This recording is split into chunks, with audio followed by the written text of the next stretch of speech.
നമസ്കാരം. KBN ന്യൂസിൻ്റെ വാർത്താ നേരത്തിലേക്ക് ഏവർക്കും സ്വാഗതം. ലഹരിയല്ല കായിക വിനോദമാണ് യഥാർത്ഥ ശക്തി എന്ന ബോധവൽക്കരണവുമായി കോട്ടപ്പടി വടാശ്ശേരി ഗവൺമെൻറ് UP സ്കൂൾ സംഘടിപ്പിക്കുന്ന ബോധവൽക്കരണ പരിപാടിയാണ് ഇവിടെ നടക്കുന്നത്.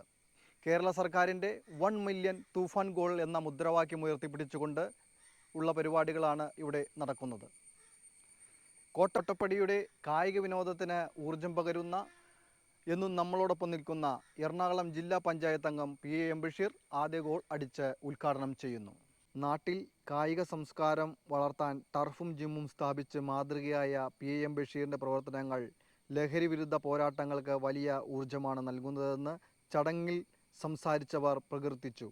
വാർഡ് മെമ്പറായ സിനി ജോസ്, ഷംസുദ്ദീൻ, സ്കൂൾ പ്രിൻസിപ്പൽ, കായിക അധ്യാപകർ, മറ്റ് അധ്യാപകർ, രക്ഷിതാക്കൾ എന്നിവരും വൻ പങ്കാളിത്തവും പരിപാടിക്ക് മാറ്റുകൂട്ടി. ഒരു നാട് തന്നെ ലഹരിക്കെതിരെ പ്രതിഷേധ കോട്ടയായി മാറുകയാണ്. വടാശ്ശേരി GUP സ്കൂൾ മുന്നോട്ട് വെച്ച ഈ മാതൃക മറ്റ് വിദ്യാലയങ്ങൾക്കും ഒരു വലിയ പ്രചോദനമാണ്.